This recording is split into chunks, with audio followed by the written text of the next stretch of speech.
Welcome to A Guided Life podcast, where we talk about all things spirit and life. I'm your host, Laura West. Through a mix of solo and interview episodes, I want to showcase all the different ways the spirit world helps guide our daily lives. Whether it's through intuition, signs, mediumship, channeling, the mystical, or the paranormal, our altruistic spirit guides and other members of our loving soul team are always there, ready, able, and willing to guide us. Today, I am joined by Katherine Marie. Katherine is an author who writes spiritual books for everyday life. Hi, Katherine. Thanks for being here today. Hi, and thank you so much for having me. I'm very excited. I've been looking forward to this conversation for a while, so this is going to be fun. I'm very excited too, because I know that you work very closely with your spirit guides, and I love talking about spirit guides. So I would love to start there and ask you how your relationship with your spirit guides started. Well, it's been an evolving relationship over the last, I'd say, 2 years more than anything. I've had spirit guides since I was a kid. I had an invisible friend, which looking back now, I believe was a spirit guide, is one that still hangs around now. But my relationship really, like I said, evolved recently. I kind of started opening up to the idea that there were spirit guides. Before, it was kind of nudges and signs, and I wrote them off a lot because I come from a technology background and a non-spiritual household. So we're really traditional, meat and potatoes, didn't have a lot of that kind of talk going on. And when you come from that, it's sometimes hard to embrace the thought that there are energy forces, energy people, I guess, I don't know what else to call them sometimes, that are around you that can help guide you through things. And so they started tapping me on the shoulder, and I started paying a little more attention and started doing a lot of reading about spirit guides and spirits. I read your book recently, actually, this last weekend. I finished it. Also very helpful, and started to realize that these feelings are real.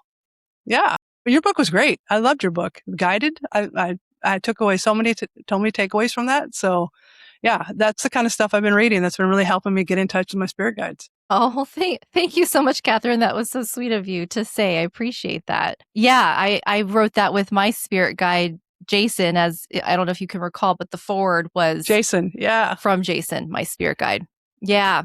So yeah. I'm very close with him, and he's been around for a long time too. So I guess my question is then, if you were brought up in that, very left brain, very technical, non-spiritual household, what did it look like when you finally were able to embrace the idea of spirit and that there's more out there that we can't see?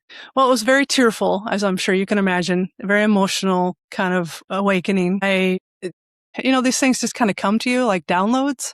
I know people use that word a lot, but it just was suddenly clear to me that I needed to pay attention to these signs, pay attention to these thoughts and these nudges, and that this entity, Nathan, my primary spirit guide's name is Nathan, is here, and he's not just my imagination, because you kind of talk yourself out of it sometimes. You kind of go, wow, this is a very clear message. I know this is the direction I should be taking, but what if I'm making it up? So that's where I talk about, some of the articles I've been writing stuff has been about being a skeptic as well as being spiritual. And I walk that fine razor edge. I really do. Because even now, after 2 years and then writing a book and everything else I've done with spirit guides, sometimes I still look in a mirror and I go, am I a little crazy? Sometimes.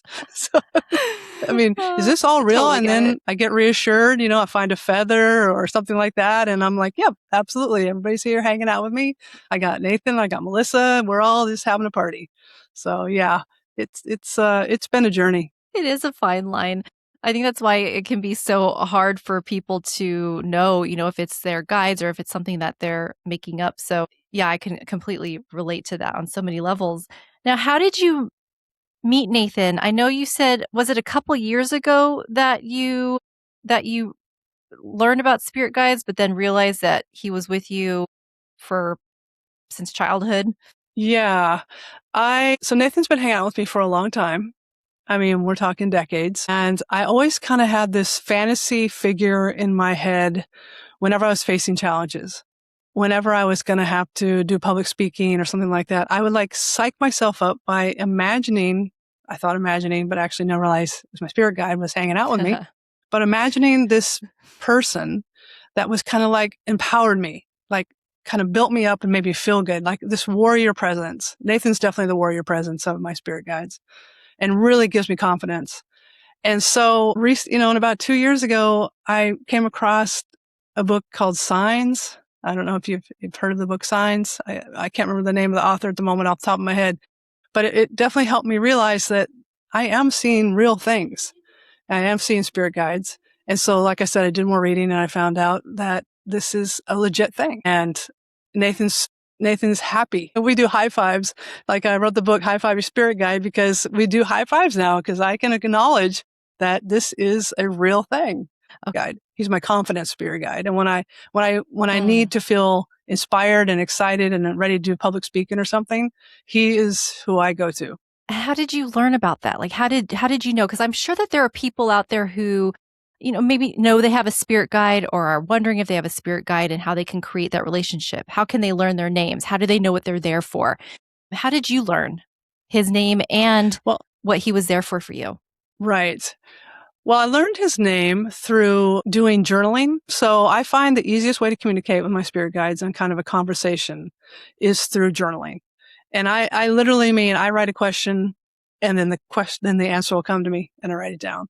I've even played around with using different colored pens just for fun, just to see how many spirit guides I had and done all kinds of experimentation with that. It's very fun exercise if people haven't tried it, but that works really well for me. I just realized that one of my spirit guides is named Melissa. And actually just happened this weekend because I was wondering who this more gentle soul, because Nathan is my warrior spirit guide, gives me confidence, and I've had with me always. But Melissa's more of the gentle one, the kind of the day-to-day one that kind of keeps me from stubbing my toe. So I was wondering what her name was, and I hadn't really thought to just directly ask, which ironically would be the way you would do it normally with a person. What is your name? So I asked, and and the answer just comes to you. I know it's hard to explain, and I've had conversations with people in the past about how do you know it's your spirit guide? Yeah. And it's a feeling. And I tried to explain this in my book. It's like trying to describe what is love. Because you can feel love. You can feel the emotions and you can describe the emotions, but the actual word love is really hard to put into kind of a definition. And spirit guides are the same way. Their energy, how you feel. So it's a tricky one. There's really no easy finger you can point at the answer. Yeah. Well, that's true because it's so different for everybody as well. So, I mean, I've gone through classes. I don't know if you've heard of Gordon Smith. He's a psychic medium from Scotland. He's very good. And I've taken his mediumship classes before, and part of the exercise is meeting your spirit guide. And he does it through a guided meditation. And there's talk about your spirit guides calling cards. So physical sensations that they may give you, and that's one way to know if it's them or not. So for instance, when I sit in the power and I'm getting ready to do a reading for somebody, I like to have my guides there with me just to keep the space safe. And I can tell that my guides are there with me because I'll feel like I'll feel like something on my forehead. It's hard to explain. It's almost, it's like a pressure that feels internal but external. I don't know. It's super hard to explain. But that's how I know that at least Jason is there because I get that sensation. But not everybody's going to get a physical sensation. It could be just like a knowing or just a shift in the energy. So it could be so different. So you mentioned this journaling technique. Can you explain how someone could do that? Absolutely. And I think it's probably for a beginner, the easiest way to start connecting with your spirit guides because everybody can journal.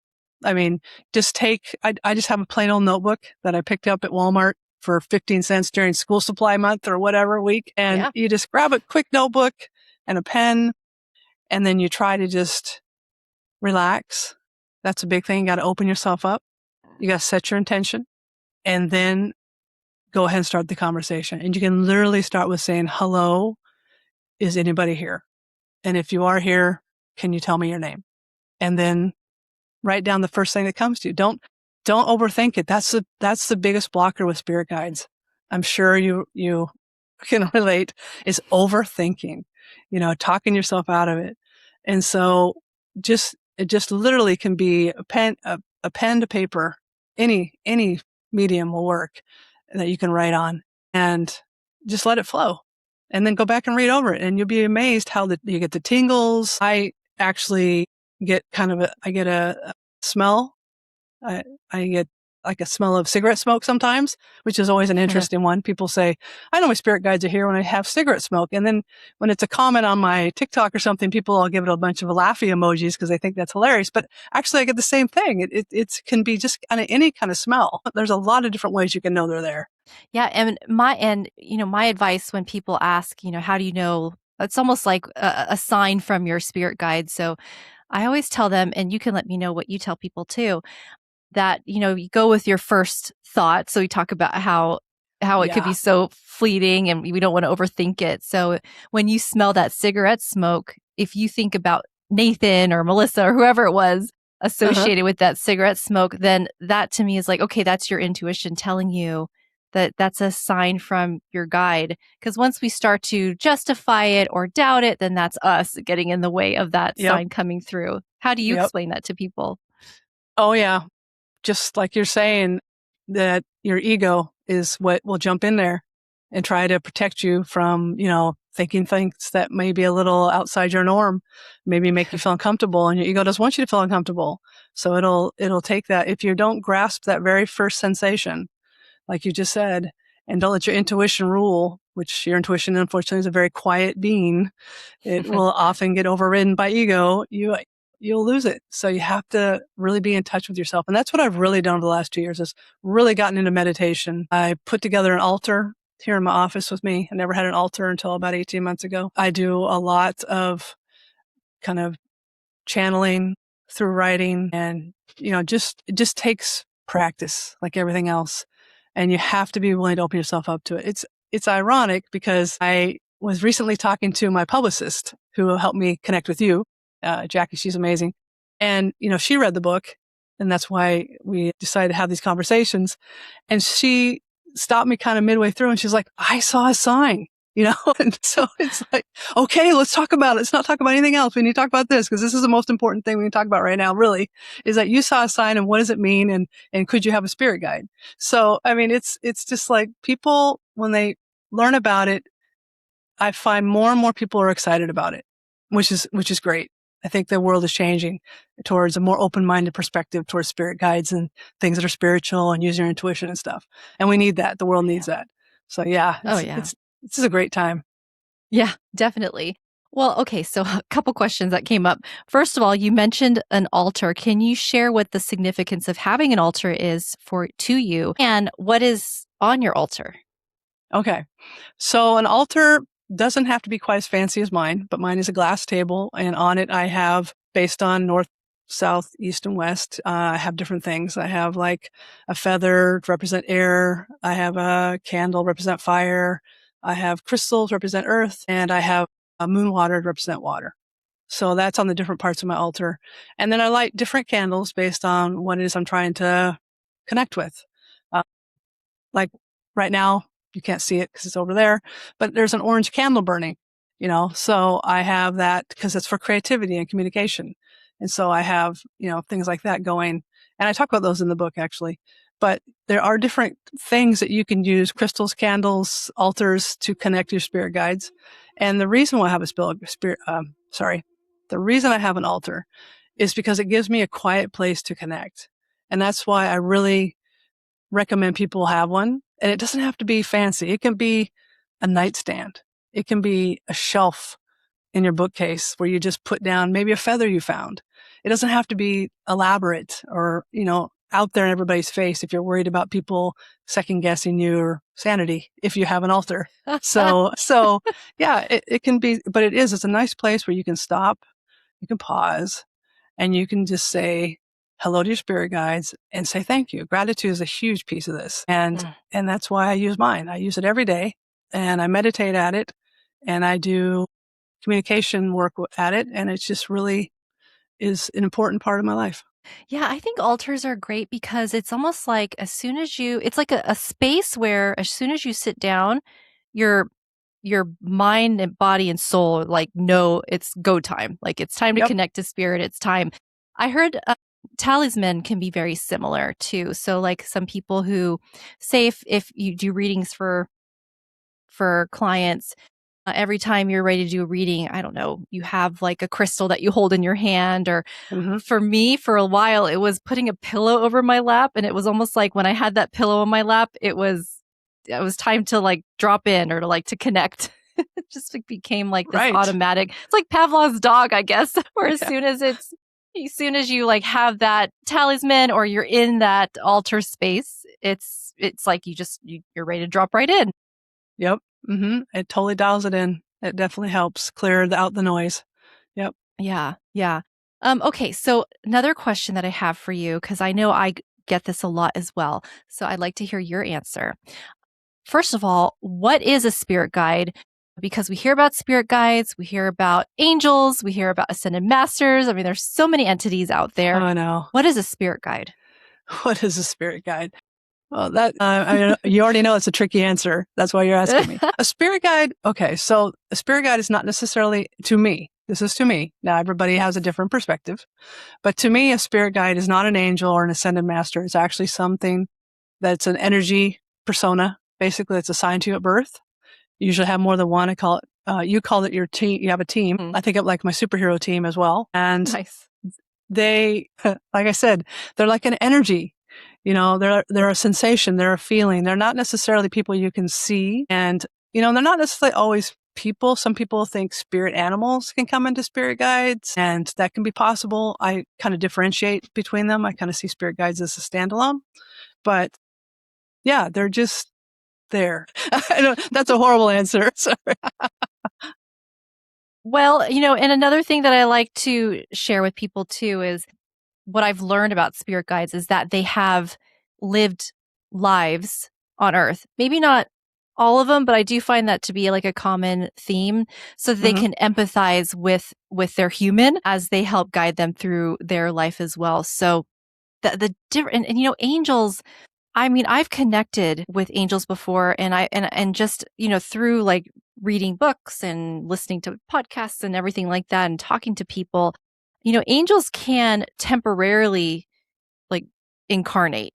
So if you walk past a stranger and they're like, be careful up ahead, you turn around, they're gone. That sort of thing. It's almost like it's like they incarnated at that moment. Whereas I feel like guides, I've done readings for people, and I've had guides tell me that they have switched with their humans. So for instance, it would be like your guide, let's say Melissa, for example. In this life, you're the human, you're living the human experience, and she's the guide. In the next life, she lives the human experience and you are the guide. And that's not always. I mean, I know. Yeah, I've had readings like that before. I've had readings where the guide and the human have lived in the same life together. So I'm like, really? Like, how does that work? Wow. But I just give what I get.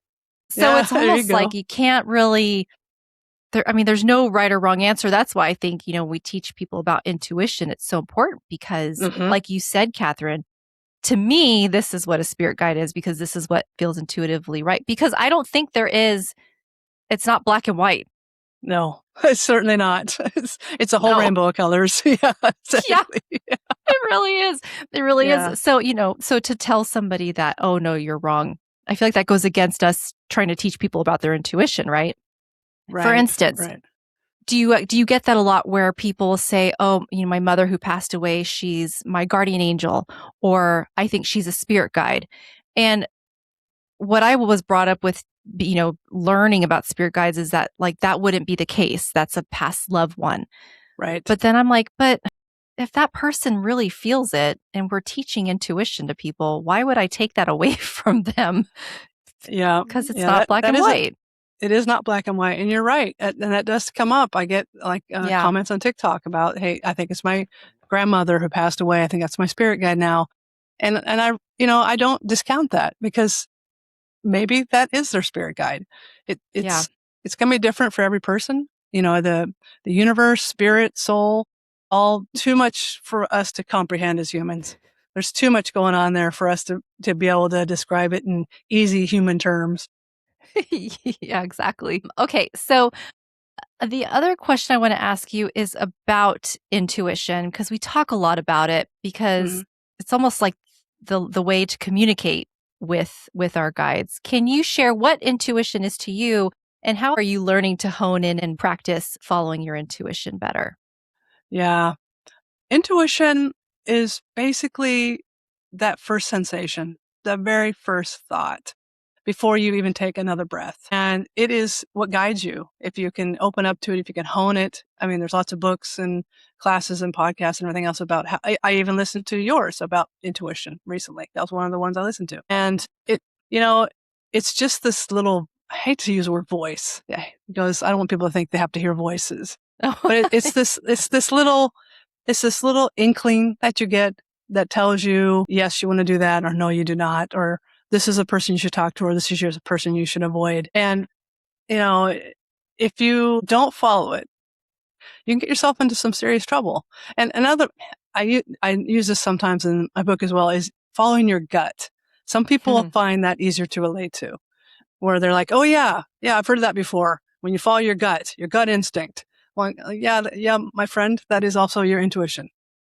Can you give us the title of your book? My book is called High Five Your Spirit Guides. Oh, I love it. Yeah.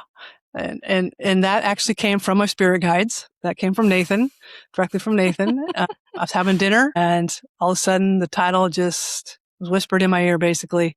And I was like, yep, that's perfect, because that's kind of what we do. We put on the music and we high five each other and we get pumped up for stuff. Nathan and I, that's how we approach difficult situations. So, and yeah, it's a guidebook. It's a guidebook. It is my experience with getting to know my spirit guides. And I wrote it as a guidebook for readers who are trying to do the same thing. And it's basically a journey for both of us, because I put in exercises and I put in examples and I put in some personal screw ups that I had done over the years that my spirit guides probably, shook their heads at. And so that's all in there. And I tried to keep it as basic and starter friendly as possible.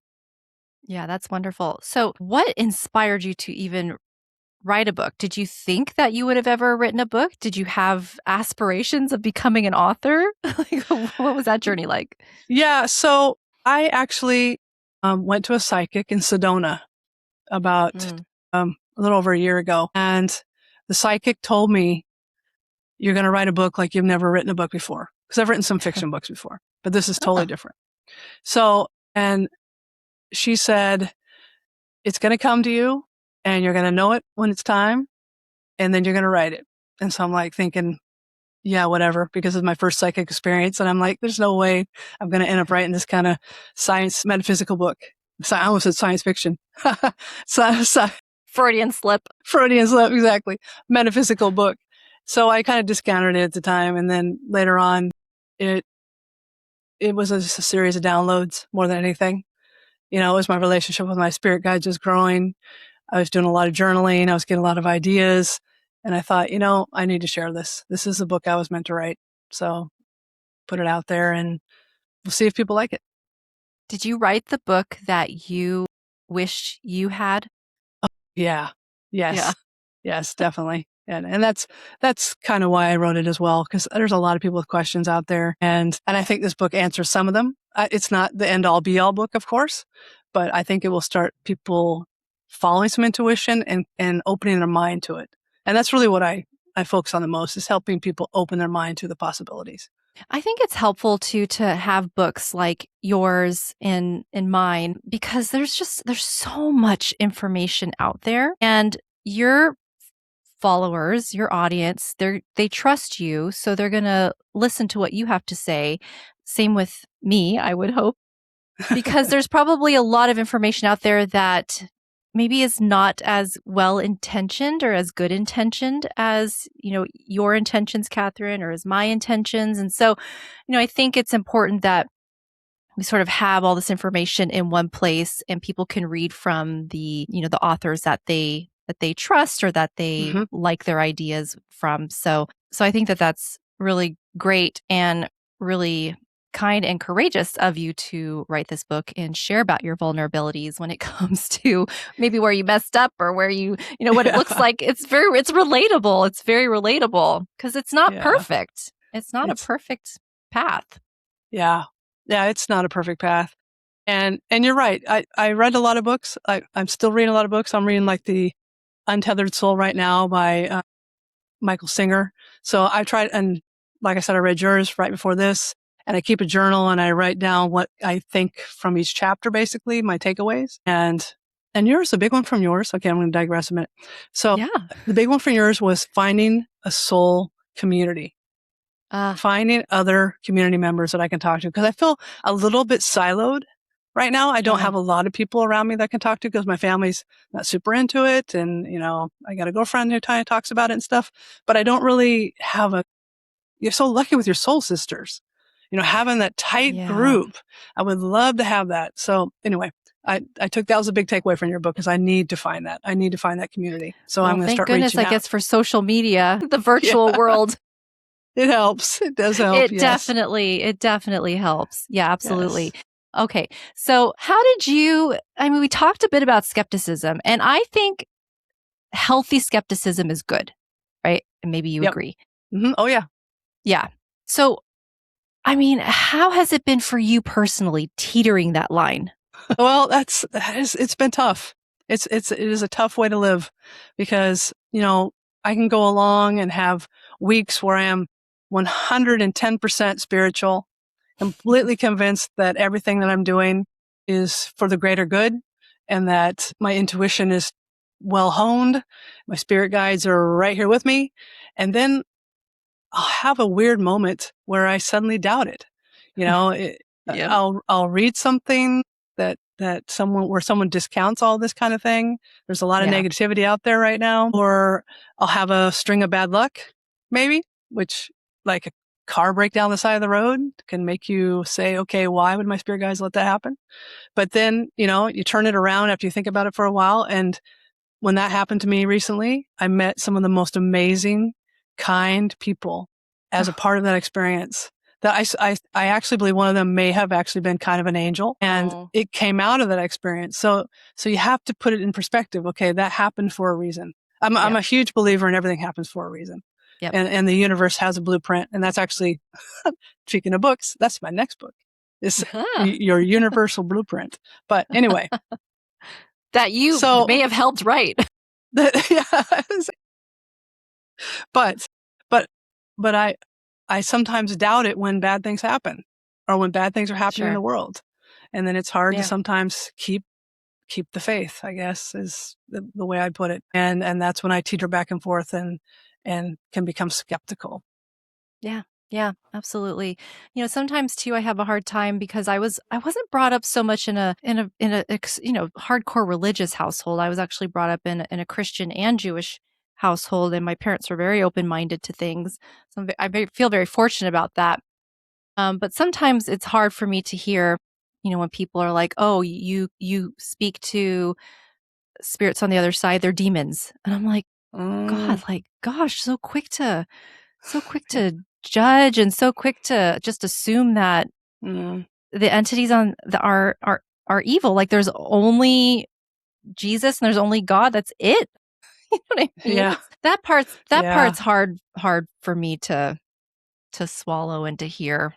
yeah. That's always a tough one, when people start wondering if you're tapping into some negative energies on the other side, which I don't believe Right. at all. And I was glad to read in your book that you don't believe that at all, really, either. That you believe most of the presences around us are positive. I totally agree Oh with that. yeah, absolutely. But I feel like a lot of his intention too. Hmm. And so I think that as long as, you're not you, Catherine, but in general, like your intention is love and light and you only want good, then you're only going to invite the good. Is there bad out there? I mean, like we said, right? Nothing's black and white. Yeah. And Right. I think people are scarier than any spirit on the other side, but humans are Oh, yeah. humans are scarier. Yeah. But I think it's all about intention. Do you do readings for other people? Like connect with their Mhm. guides? I do not. No, I do not do anything like that at this time. Now, I am thinking about branching out a little bit more, and because other people have asked me that, and maybe doing some sort of tarot reading, using something like that as a guide to help me get messages through. But I'm certainly not to the caliber that you are with Oh, well, your channeling and mediumship and stuff. we're So always yeah, practicing. that's I an mean, aspiration. Yeah. yes. Well, because it's an aspiration, it's going to happen. But I will say, I mean, I feel like for you, I'm getting strong download, Katherine, for you that, I mean, you could do it right now. You could literally do it right now. Because you know how you connect with your guides? All you have to do is just take that and just say, what do Laura's guides have to say? And then what you get comes through. It's going to be it. I mean, you can do it now. Yeah.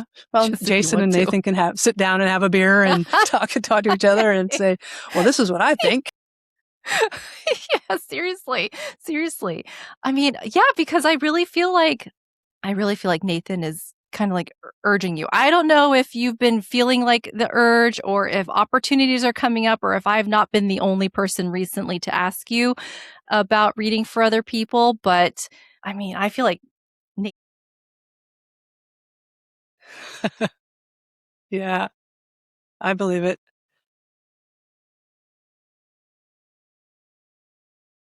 Well, that's exciting. That's exciting to think about. Yeah, totally.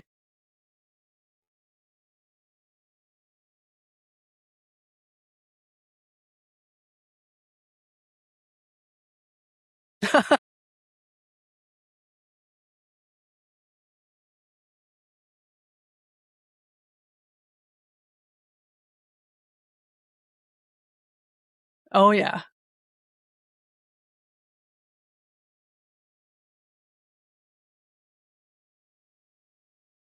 Yeah. Yeah. Well, that's exciting. That's very exciting. And and that's the kind of stuff I need to hear. So I'm glad that you said that.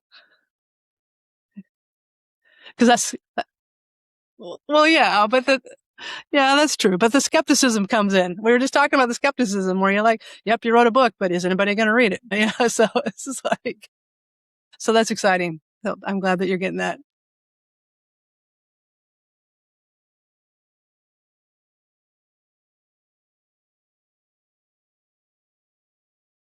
There you go. I like that. I'll have to do that. Nathan, buddy, we got bills to pay. Let's go. Get it out there. So,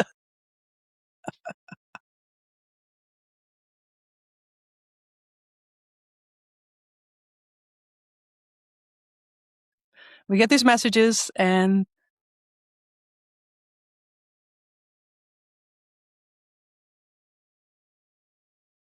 right, right,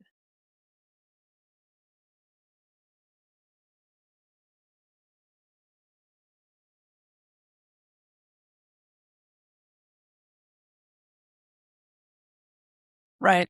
Got to do the human aspect. Yep. Which is all the work. Yep. Totally. Yeah. I get a lot of inspiration. Get a lot of, I get a lot of ideas. A lot of the muses are there. They give me lots of ideas for the other stuff I work on. And then they just kind of go have lunch and leave you to do all the work. So yeah.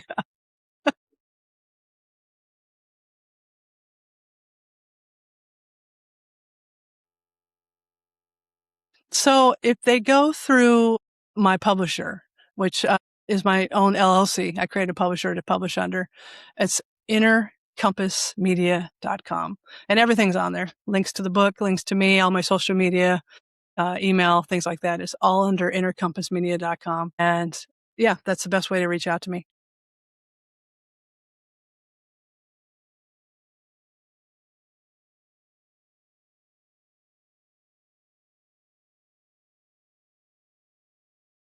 Ooh, let's think about it for a second. Hmm. Well, they both have something to say, ironically. And Nathan, no surprise, is don't hesitate. Go out there and make contact with your spirit guides because they're waiting to talk to you. And that's truly the message that I try to get through when I talk to people about spirit guides is stop doubting yourself. Go ahead and make that step. So that is Nathan's message is to stop hesitating and get her done. And Melissa is more, don't be so hard on yourself. Don't think you're doing something wrong if you're not getting the signs. Don't think you're doing something wrong if you're not feeling intuition or nudges, because it just takes practice. You just have to keep opening yourself up to it. And eventually over time, it will start to happen. Yeah. Yeah. Yeah. There's no set way to do it. So just, yeah, exactly. You're exactly right. Yeah. Exactly. They're like, I want to know exactly ABCs. How do I do this? Exactly. I don't have that for you. I'm sorry. Yeah, exactly.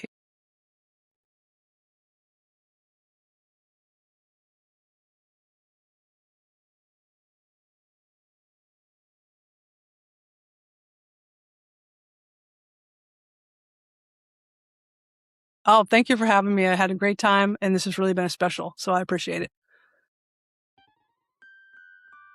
And that was another episode of a Guided Life podcast. To connect with me via my socials or for links to my book titled Guided or my card deck called From Your Spirit Guides, please visit my Linktree site at linktr.ee/Guided West.